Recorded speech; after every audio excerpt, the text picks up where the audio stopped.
성경 말씀은 마가복음 16장 9절에서 20절, 마태복음 28장 9절에서 20절, 누가복음 24장 13절에서 53절, 요한복음 20장 11절에서 23절, 제목은 부활하신 예수님의 현현, The Appearance of the Risen Jesus입니다.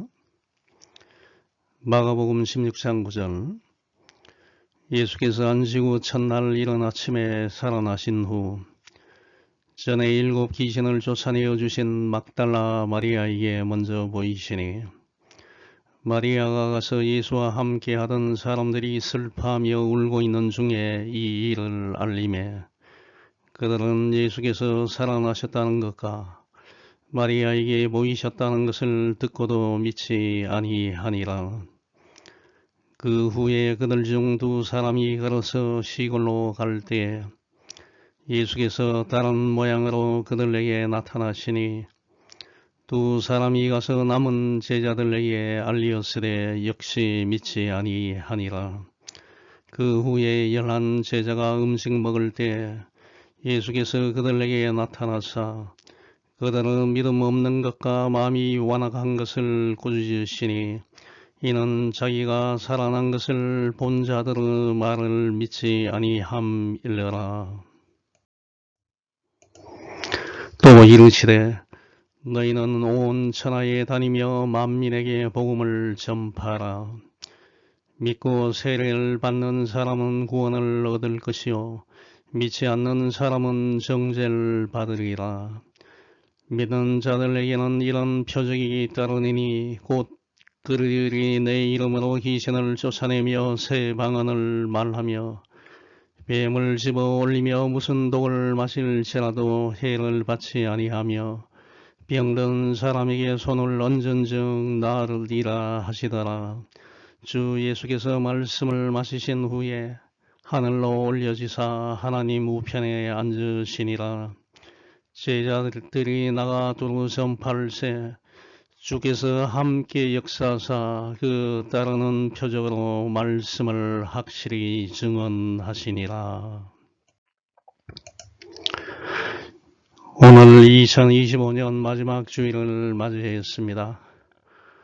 오늘 본문 말씀은 마가복음 16장 9절에서 20절, 마태복음 28장 9절에서 20절, 누가복음 24장 13절에서 53절, 요한복음 20장 11절에서 23절입니다.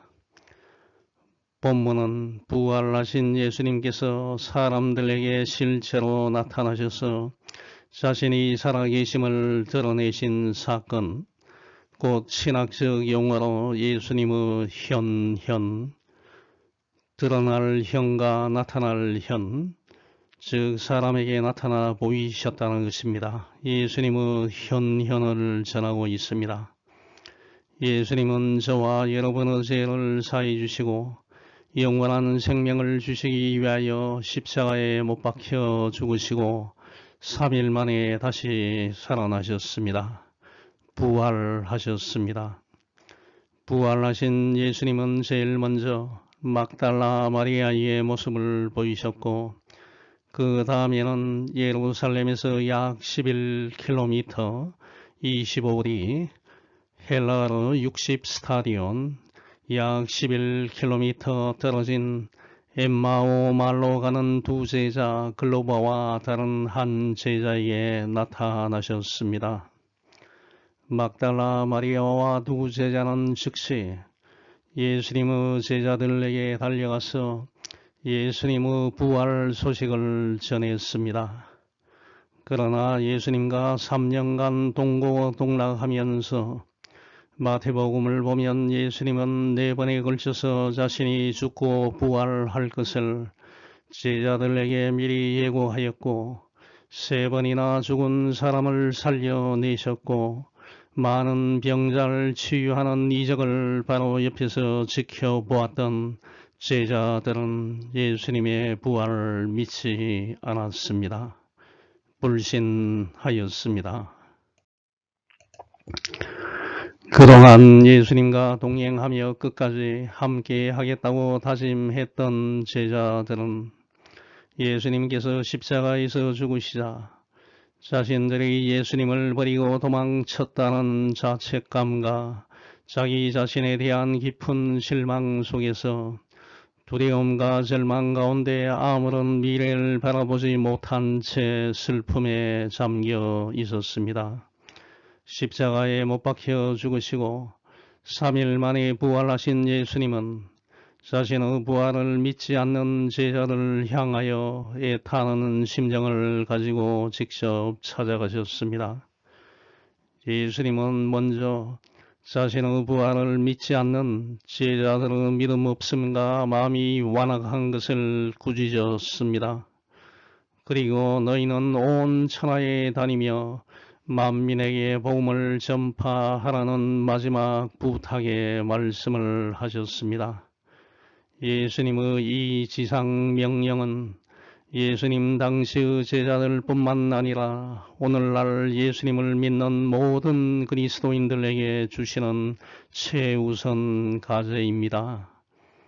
이제 2025년을 결산하며 내 혼자 예수님을 잘 믿고 제사함받고 영생을 얻으면 되지 않겠는가 라는 생각을 넘어서 왜 예수님께서 저와 여러분에게 온 천하에 다니며 복음을 전파하라는 쉽지 않는 사명을 맡기셨는지를 깊이 생각하며 이 시간을 통하여 받은 은혜에 감사하며 예수님의 뜻에 순정하며 살아가기로 새롭게 작정하는 시간이 되면 좋겠습니다.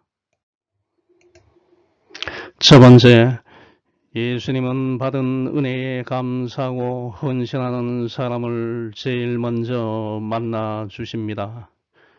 한글 개역 성경을 보면 마가복음의 끝부분인 16장 9절에서 20절을 큰 갈로로 표시해 두었는데 그 이유는 필사자 스크라이브, 성경 문서를 한 글자 한 글자 옮겨 적는 사람입니다.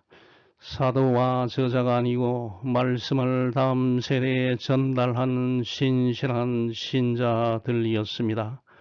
필사자들이 뺏겨 쓴 가장 오래된 사본들에 존재하지 않고 후대에 첨가한 가능성이 있기 때문에 이것을 정직하게 독자들에게 알리기 위하여 표시해 둔 것입니다.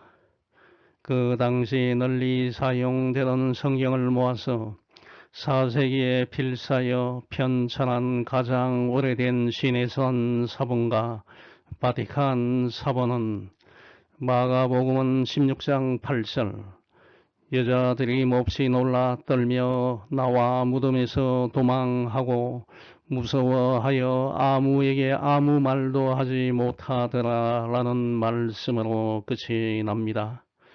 여기서 시내산 사본은 325년에서 360년경에 필사하였고 발견은 1844년과 1859년에 발견되었고 장소는 이집트 시내산의 성 캐서린 수도원에서 발견되었습니다. 바티칸 사본은 300에서 325년경에 필사했고 바티칸 도서관에서 15세기부터 보관해 왔으며 1889년 사진판이 출판되었습니다. 하지만 5세기 이후에 나타나는 많은 사본들에는 마가복음 16장 9절에서 20절이 포함되어 있는데 그 내용을 살펴보면 마가복음 전 영역에서 한 번도 쓰이지 않는 단어들이 나타나고 16장 8절과 16장 9절 사이의 문장 연결이 어색하여 후대 필사자들이 너무 갑작스럽게 끝나버린 마가복음을 보완하기 위하여 삽입했을 가능성이 제기되었습니다. 하지만 교회가 이 성경 구절들을 삭제하지 않는 이유는 마태복음과 누가복음과 요한복음에 나오는 부활 사건과 내용상 충돌이 없고 오랫동안 교회에서 읽혀온 전통적인 본문으로서 성경을 정경화하는 단계에서 이 성경 구절들을 정경으로 인정했기 때문입니다. 마가복음 16장 9절 보면 예수님은 안식 후 첫날 이른 아침에 즉 부활하신 후에 제일 먼저 만난 사람은 막달라 마리아였습니다. 누가복음 8장 2절 보면 막달라 마리아는 7 귀신이 들린 자이었습니다. 예수님께서 그 병을 고쳐주셨고 그 이후에 막달라 마리아는 예수님의 은혜에 감사하며 헌신적으로 예수님을 위하여 봉사하는 제자가 되었습니다. 이러한 여성을 예수님은 외면하지 않으시고 다시 살아나신 후에 제일 먼저 자신을 나타내 보여주셨습니다.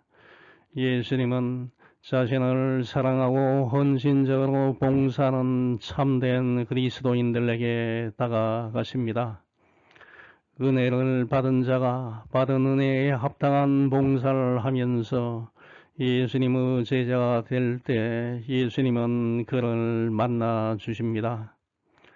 막달라 마리아가 부활하신 예수님을 만난 사건은 요한복음 20장 11절에서 18절에 자세히 기록되어 있습니다. 막달라 마리아가 예수님의 무덤에 갔을 때 무덤을 막고 있던 돌이 옮겨진 것을 보고 아, 이제 큰일 났구나. 누군가가 예수님의 시신을 훔쳐갔구나 라고 생각하고 무덤 밖에서 울다가 무덤 안을 보니 예수님의 시체가 있었던 곳에 흰옷을 입은 두 천사가 각각 머리편과 발편에 앉아 있는 것을 보았습니다. 이때 천사들이 마리아에게 여자여 어찌하여 우느냐라고 질문하였습니다. 그때 마리아는 누가 예수님의 시신을 옮겨서 어디에 두었는지 모르겠습니다 라고 대답하였습니다. 이 말을 하고 뒤를 돌아보았을 때 예수님이 거기서 계셨으나 마리아는 그분이 예수님인 줄 몰랐습니다. 예수님께서 여자여 어찌하여 울며 누굴 찾느냐 라고 말씀하시니 막달라 마리아는 그 사람이 동산을 지키는 사람 동산시기인지 알고 주여 당신이 예수님의 시신을 옮겼거든 어디에 두었는지 내게 알려주십시오. 내가 가져가겠습니다 라고 대답했습니다. 그때 예수님께서 마리아야 하시자 마리아는 돌아서며 히브리 말로 라보니 선생님이라고 말했습니다. 예수님은 마리아에게 나를 붙들지 말라. 내가 아직 아버지께로 올라가지 아니하였노라. 너는 내 형제들에게 가서 내가 내 아버지도 되고 너희 아버지도 되시며 내 하나님도 되고 너희 하나님도 되시는 분에게로 내가 올라간다고 전하라 라고 말씀하시니 막달라 마리아가 제자들에게 가서 내가 주를 보았다 라고 말하며 예수님이 자기에게 하신 말씀도 알려주었습니다. 이렇게 부활하신 예수님은 최초로 막달라 마리아에게 나타나셨고 막달라 마리아는 예수님의 죽음으로 인하여 슬퍼하며 울고 있던 제자들에게 예수님께서 부활하셨다. 살아나신 예수님을 내가 직접 만났다 라고 전하였으나 제자들은 전혀 믿지 않았습니다. 누가복음 24장 11절 보면 제자들의 반응은 예수님께서 부활하셨다는 말이 허탄한 듯이 들려 허튼 소리 같아서 믿지 아니하였다라고 기록하고 있습니다. 제자들은 예수님께서 공생의 사역 기간에 죽었던 사람을 살리신 사건을 3번이나 직접 현장에서 보았고, 예수님께서 자신은 십자가에 죽으신 뒤 사흘 만에 부활하실 것이라고 4번이나 예고하신 말씀도 들었으며, 더 나아가서 막달라 마리아로부터 방금 부활하신 예수님을 만났다는 이야기까지 전해 들었음에도 불구하고 예수님의 부활을 믿지 않았습니다. 어찌 이런 일이 일어날 수 있습니까? 마태복음 5장 36절에서 42절 보면 예수님은 해당장 야이로의 12살 된 딸에게 딸리 다굼 소녀야 일어나라 하시면서 죽은 소녀를 살려주셨습니다.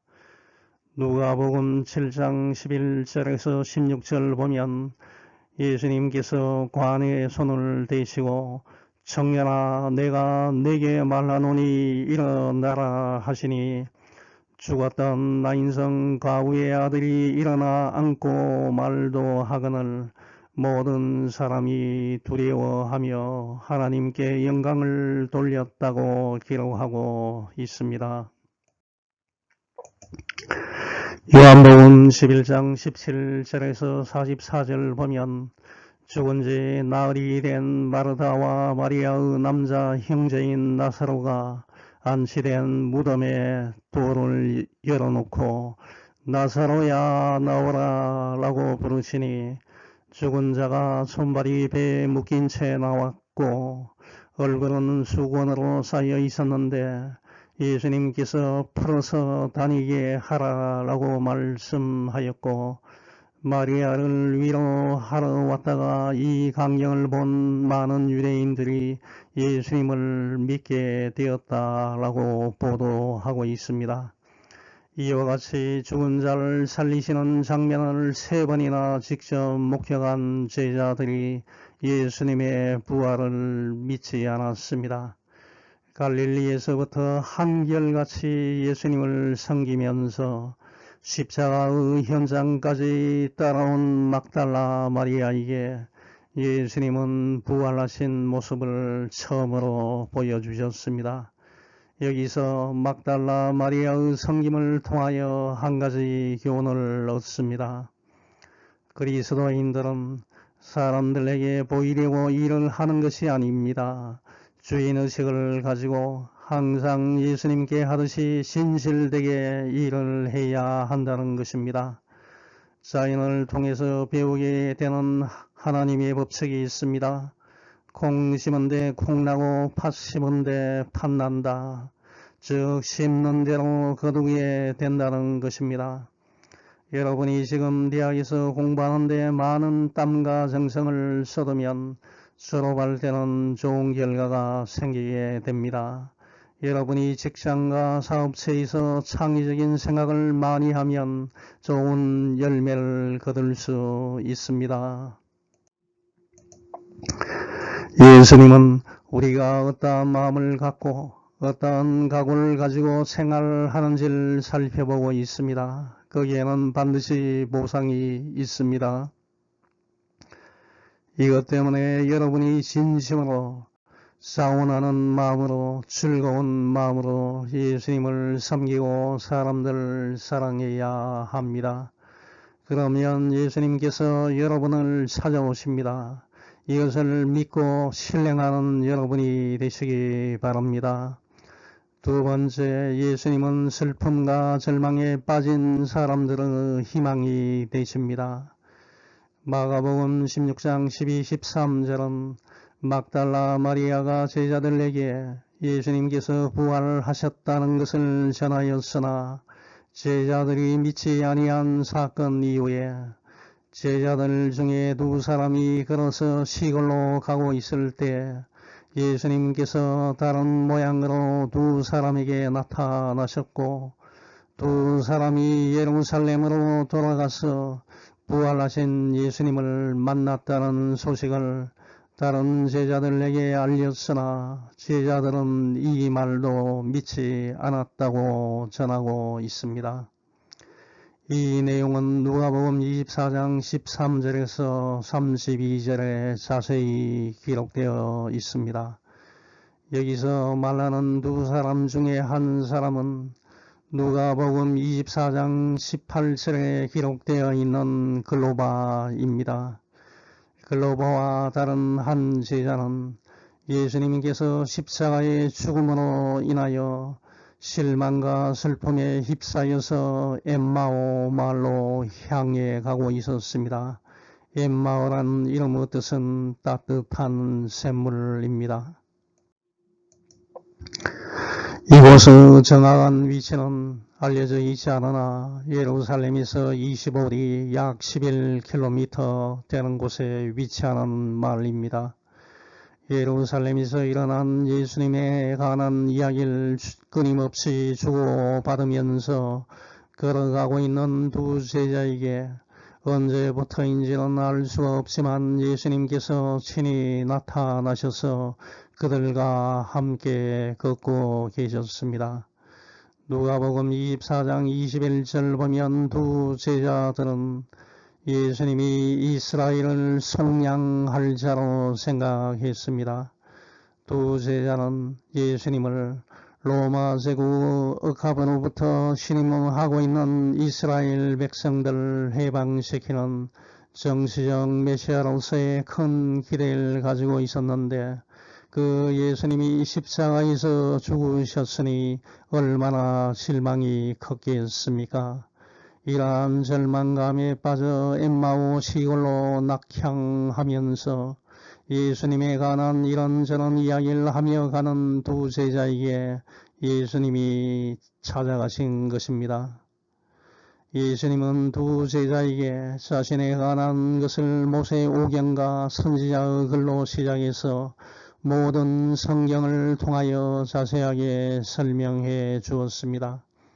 어느덧 두 제자는 자신들의 목적지에 도착하였고 예수님에게 자기들과 함께 유하길 강건하였고 그리하여 예수님과 두 제자는 같이 저녁 식사를 하였는데 그때 예수님께서 떡을 가지고 축사하시고 떼어 두 제자에게 주시니 그들은 눈이 밝아져서 같이 식사하던 분이 예수님인 줄 알아보았으나 예수님은 갑자기 사라지셨습니다.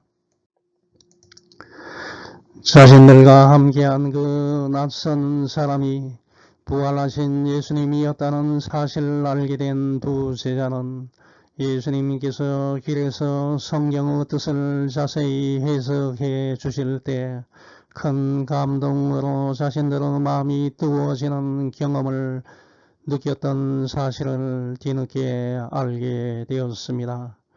두 제자가 부활하신 예수님을 알아보지 못한 것은 부활하신 후에 예수님은 다른 모습으로 나타났기 때문입니다. 마가복음 16장 12절 보면 그 후에 그들 중 두 사람이 걸어서 시골로 갈 때에 예수께서 다른 모양으로 그들에게 나타나셨다라고 말하고 있습니다. 부활하신 예수님은 살아계실 때와는 다른 신령한 몸을 입으셨던 것입니다. 고린도전서 15장 51절에서 53절 보면 내가 이제 한 가지 비밀 말하겠습니다. 그것은 우리가 죽지 않고 모두 변화된다는 것입니다. 마지막 나팔 소리가 울릴 때 눈 깜짝할 사이에 죽은 사람들이 썩지 않을 사람으로 다시 살아날 것이며 우리는 모두 변화될 것입니다. 이 썩을 것이 썩지 않을 몸을 입고 이 죽을 것이 죽지 않을 몸을 입을 수밖에 없습니다. 라고 말하고 있습니다. 성경은 부활 때 그리스도인은 영광스러운 모습으로 변화할 것이라고 말하고 있습니다. 예수님의 부활을 처음으로 목격한 막달라 마리아도 부활하신 예수님을 알아보지 못하고 동산지기로 착각하였습니다. 예수님께서 마리아야 라고 부르실 때 예수님을 알아보았다고 기록하고 있습니다.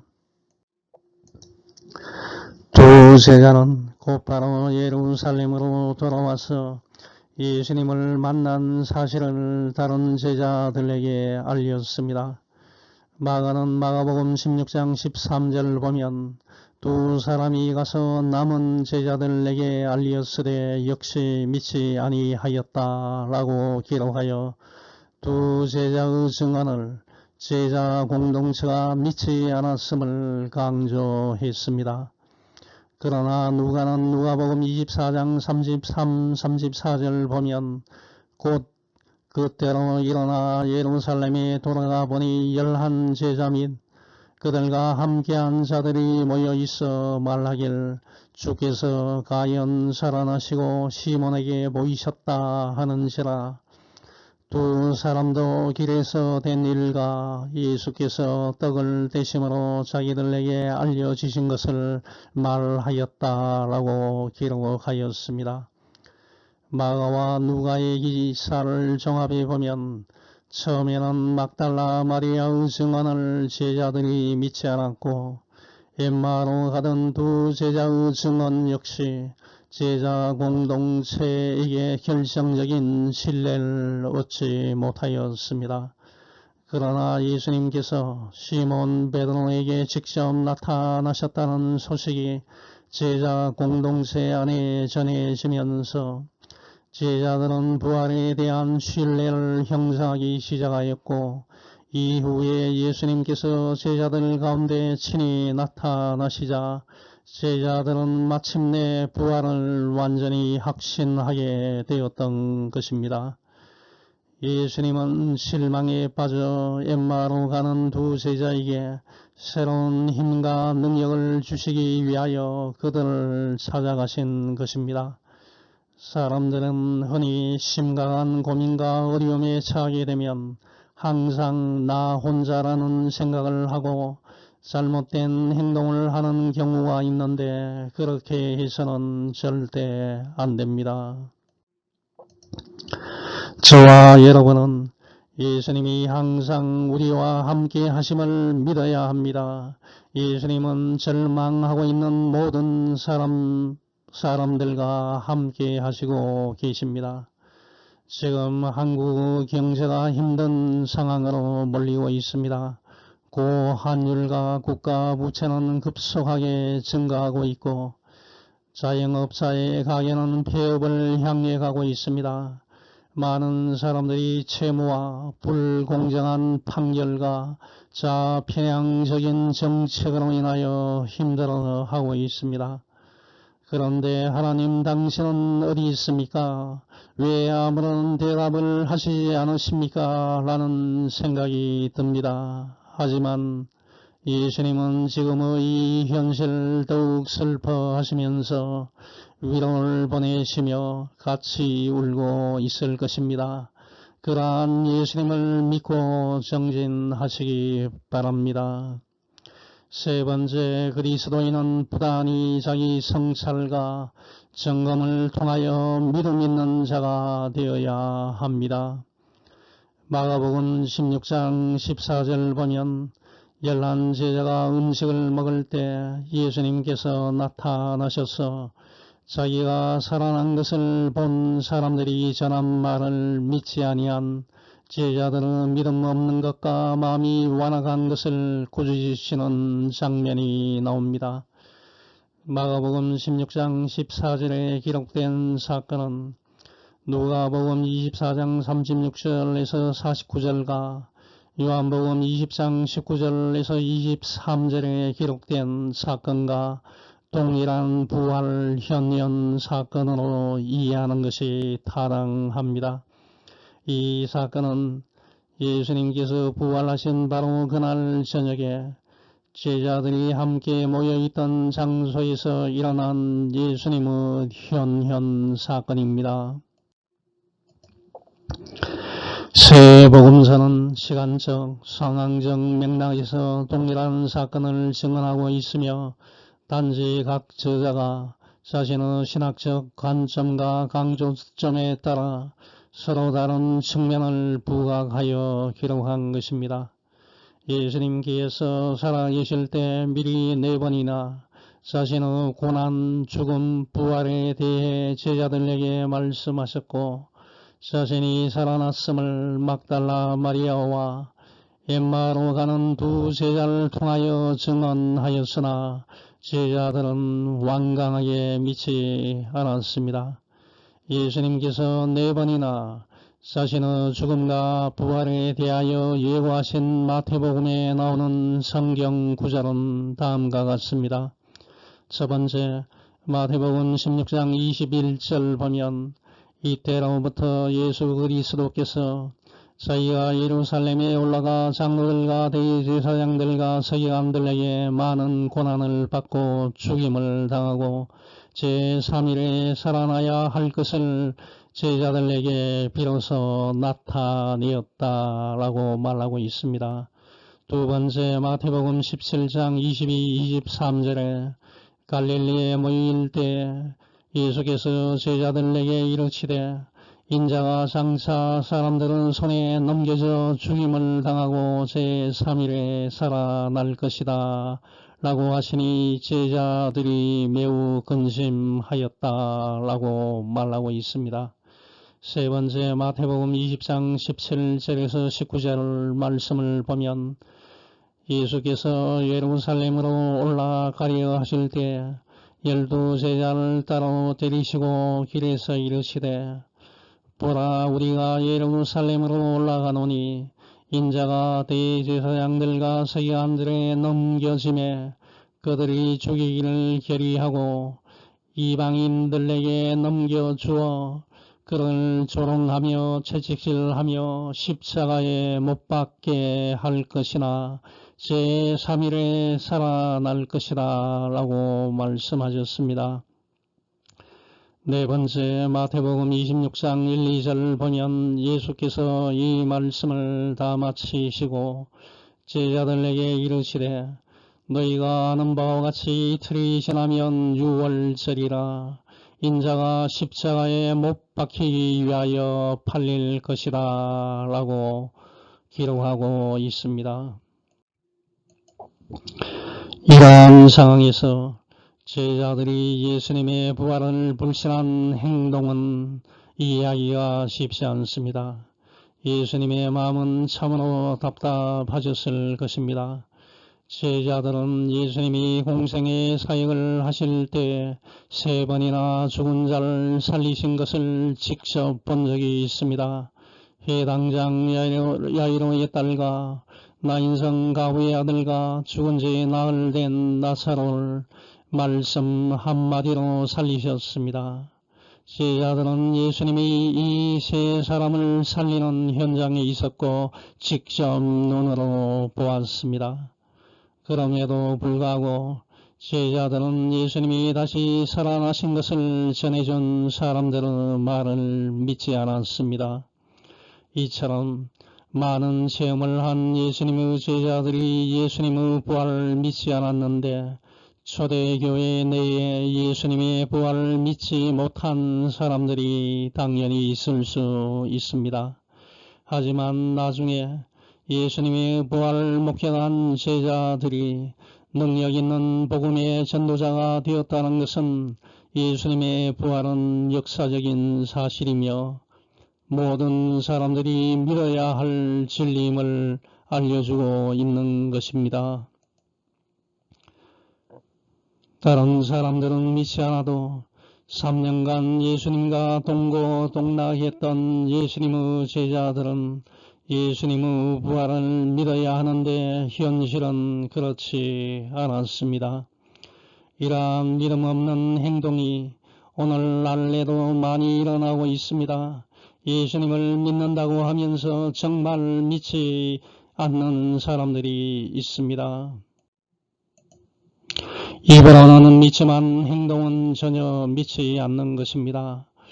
그리하여 야고보는 야고보서 2장 26절에서 행함이 없는 믿음은 죽은 믿음이라고 선언했습니다. 영혼 없는 몸이 죽은 것 같이 행함이 없는 믿음은 죽은 것이라고 말했습니다.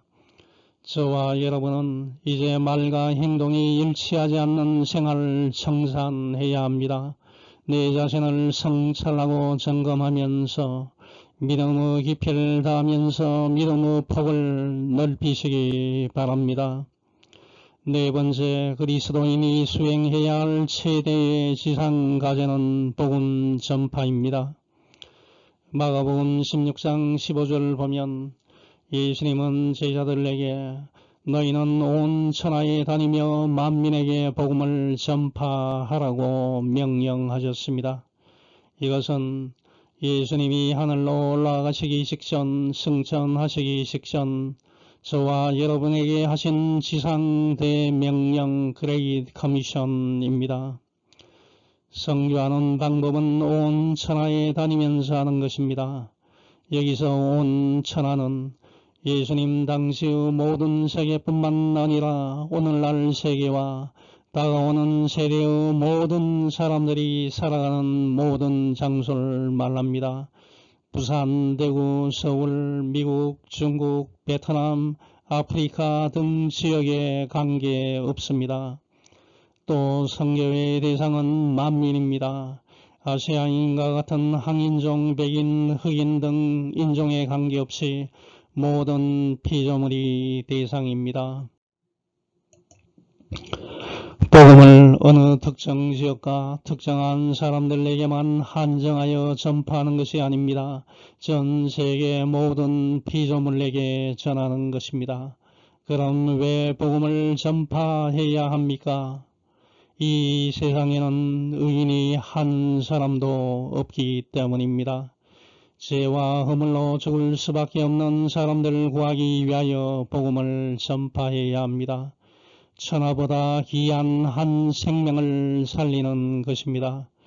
사도행전 1장 8절 보면 오직 성령이 너희에게 임하시면 너희가 권능을 받고 예루살렘과 온 유대와 사마리아와 땅끝까지 이르러 내 증인이 되라고 말하고 있습니다.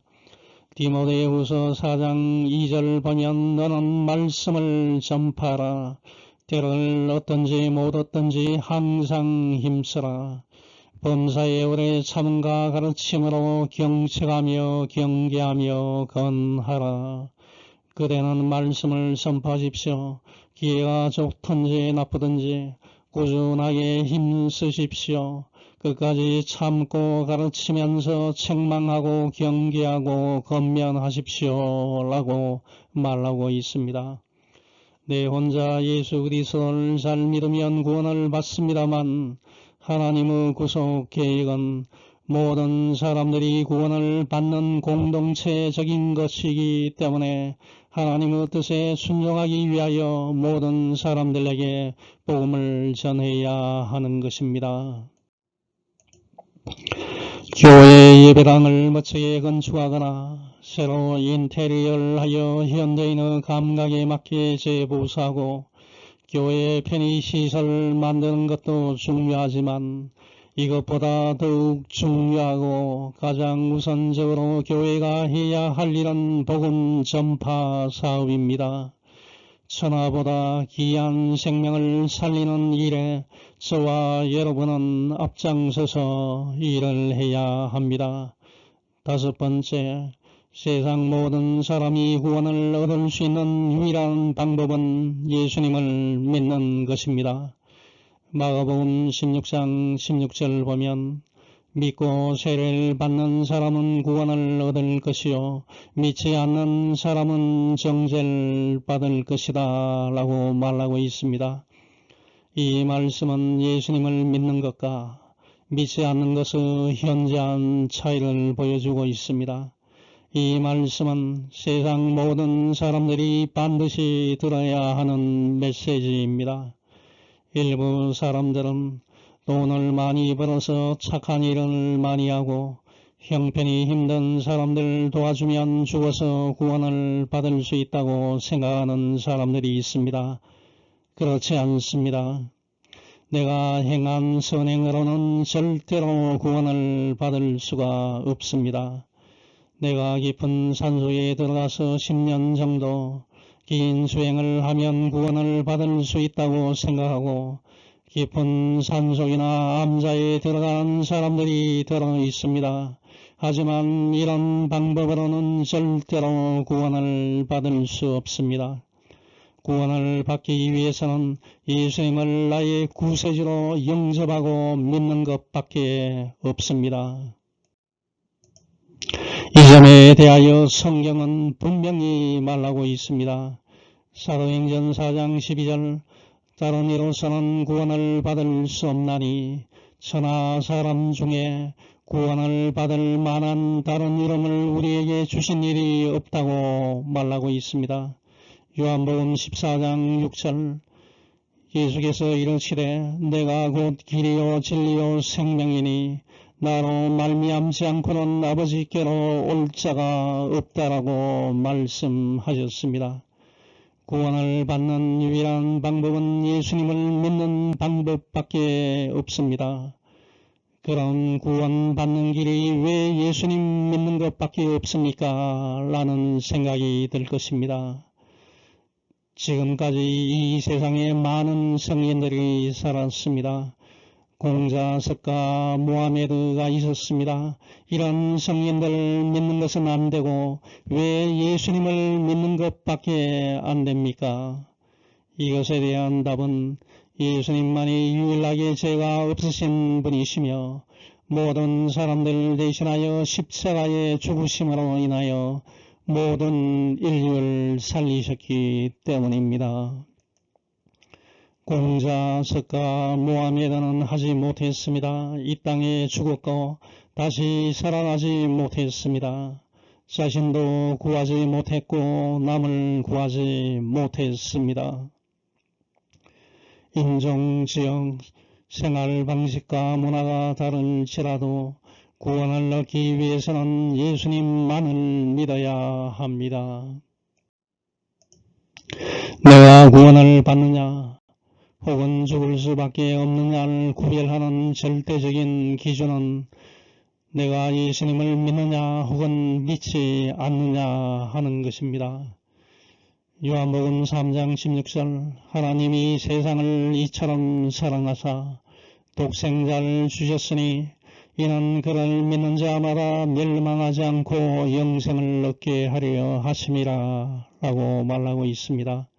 디모데전서 2장 5절 하나님은 한 분이시요 또 하나님과 사람 사이의 중보자도 한 분이시니 곧 사람이신 그리스도 예수라 라고 말하고 있습니다. 저와 여러분은 반드시 기억해야 합니다. 구원을 받기 위해서는 반드시 예수님만을 믿어야 합니다. 여섯 번째, 복음이 전파되는 곳에는 하나님의 표적이 나타납니다. 마가복음 16장 17, 18절 보면 예수님을 믿고 복음을 전파하는 사람들에게 나타나는 표적이 기록되어 있습니다. 표적은 하나님께서 자기가 보낸 사람들을 보증하기 위하여 행하시는 기적과 놀라운 사건을 의미합니다. 즉 표적은 복음을 전파하는 사람들에게 나타나는 하나님의 능력인데 여기서 네 가지 표적을 기록하고 있습니다. 첫 번째, 예수님의 이름으로 귀신을 쫓아낼 수 있습니다. 즉 복음 전파할 때 방해하는 악한 영들의 세력을 예수 그리스도 이름으로 물리칠 수 있다는 것입니다. 두 번째, 새 방언을 말할 수 있습니다. 복음을 효과적으로 전달하기 위하여 언어가 통하지 않는 지역의 문화적 차이를 뛰어넘어서 방언으로 복음이 전해질 수 있다는 것입니다. 세 번째, 뱀을 집어올리며 독을 마실지라도 해를 받지 않습니다. 사도행전 28장 1절에서 6절 보면 실제로 사도 바울은 로마로 호송되던 중에 배가 강풍을 만나 자초되어 멜리데 섬에 들어가서 젖은 몸을 말리고 추위를 피하기 위하여 주민들이 피우던 불에 나무 한 묶음을 거두어 던졌는데 열기로 인하여 그 속에 있던 독사가 나와서 바울은 손을 물었는데 바울은 죽지 않는 놀라운 경험을 했습니다.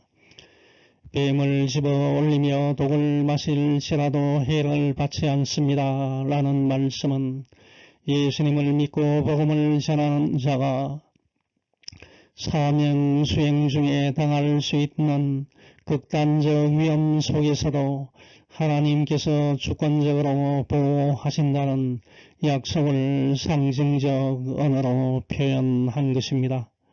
그러므로 이 말씀은 자신의 믿음을 시험하거나 가시하기 위하여 의도적으로 위험을 만들어 보라는 의미가 결코 아닙니다.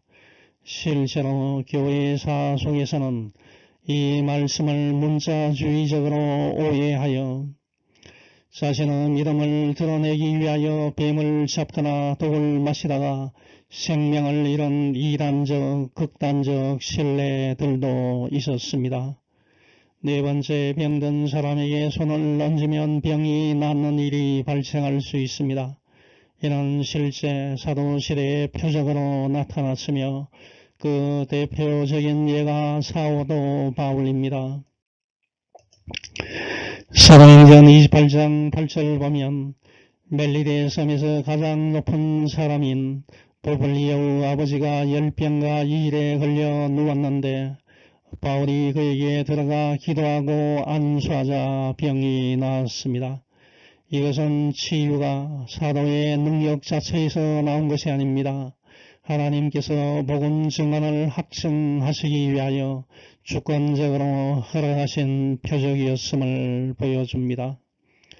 옛날이나 지금이나 복음이 전파되는 곳에는 하나님이 함께 하심으로 인하여 많은 역사가 일어나고 있습니다. 이러한 표적이 일어나는 것은 사람들이 보고 복음을 믿게 하려는 것입니다. 예수님은 승천하시기 직전까지 제자들을 가르쳤습니다. 예수님께서 온 천하에 다니며 만민에게 복음을 전파하라고 하신 마가복음 16장 15절에서 18절의 사명 명령은 마태복음 28장 16절에 비추어 볼 때 갈릴리에서 주어졌을 가능성이 큽니다. 반면 예수님의 승천은 베다니 부근에 위치하는 감람산에서 이루어졌는데 이것은 누가복음 24장 50절 예수께서 그들을 데리고 베다니 앞까지 나가사 손을 들어 그들에게 축복하시더니와 사도행전 1장 12절 제자들이 감람원이라 하는 산으로부터 예루살렘에 돌아오니 이 산은 예루살렘에서 가까워 안식일에 가기 알맞은 길이라는 말씀에 분명히 기록되어 있습니다. 이러한 사실을 종합해 보면 마가복음 16장 18절과 19절 사이에는 시간적 간격이 있었음을 알 수 있습니다. 더 나아가 사도행전 1장 3절 보면 예수님은 부활하신 이후에 40일 동안 제자들에게 나타나 하나님 나라의 일을 가르치신 후에 승천하셨습니다. 그가 고난받으신 후에 또한 그들에게 확실한 많은 증거로 친히 살아계심을 나타내사 40일 동안 그들에게 보이시며 하나님 나라의 일을 말씀하시니라 라고 말하고 있습니다. 마가복음 16장 19, 20절을 보면 마지막 말씀을 마치신 예수님은 하늘로 올려지셔서 하나님 우편에 앉으셨습니다. 이것은 예수님께서 십자가의 죽음과 부활을 통하여 죄와 사망과 사탄의 권세를 완전히 이기셨으며 그 결과 예수님의 신적 권세와 왕적 통치가 공적으로 선포되고 완전히 드러났음을 의미합니다. 곧 예수님은 참된 왕으로서 지금도 온 천하를 다스리고 계신다는 것입니다. 사도행전 1장 9절에서 11절 보면 예수님은 제자들이 보는 가운데 들려 올려지셨고 구름이 그를 가리고 보이지 않게 되었습니다.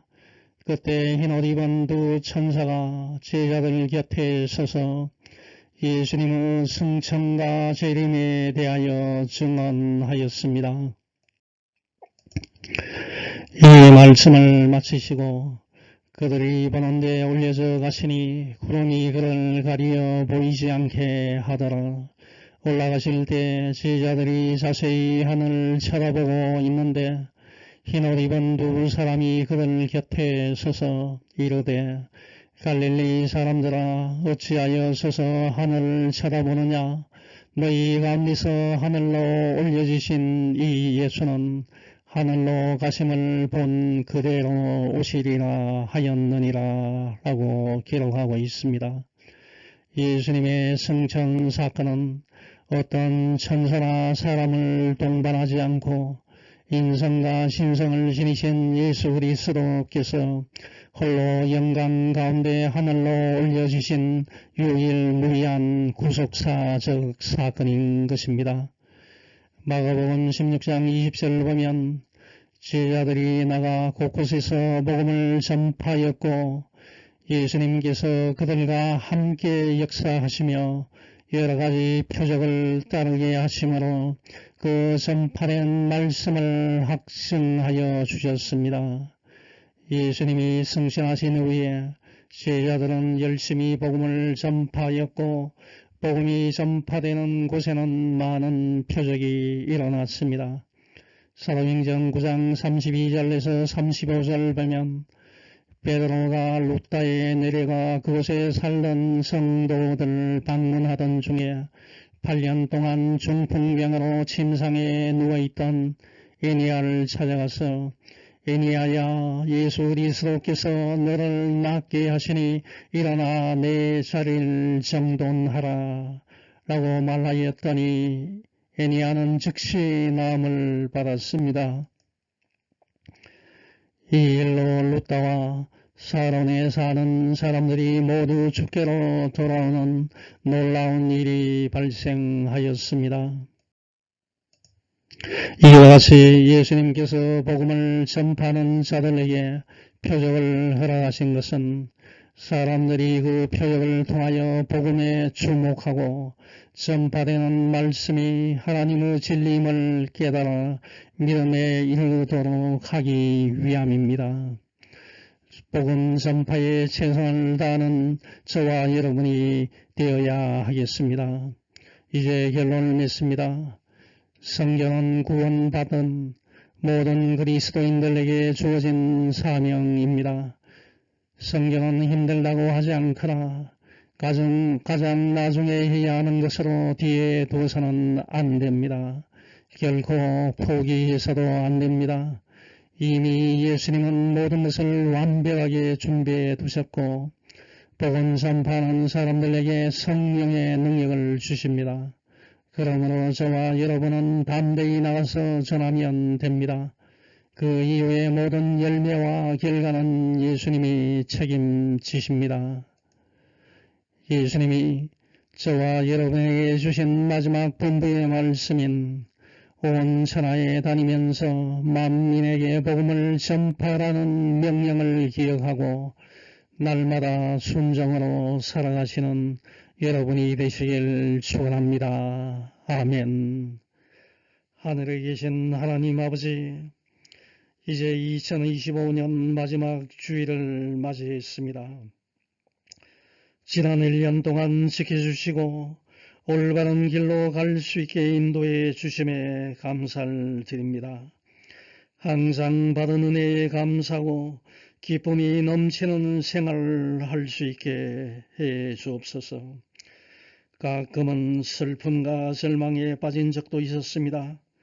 가끔은 내 자신의 마음을 잘 조절하지 못하여 일을 망치는 일도 있었습니다. 저의 죄를 용서해 주옵소서. 앞으로 부단히 하나님의 말씀을 묵상하고 믿음 있는 자로 성장하게 해 주옵소서. 예수님께서 주신 온 천하에 다니면서 만인에게 복음을 전파하는 일을 열심히 할 수 있게 성령 충만을 주시옵소서. 제사함을 받고 영원한 생명을 얻는 것은 예수 그리스도만을 믿는 것임을 알고 이 세상을 살아가게 해 주옵소서. 모든 말씀 예수님 이름으로 기도합니다. 아멘.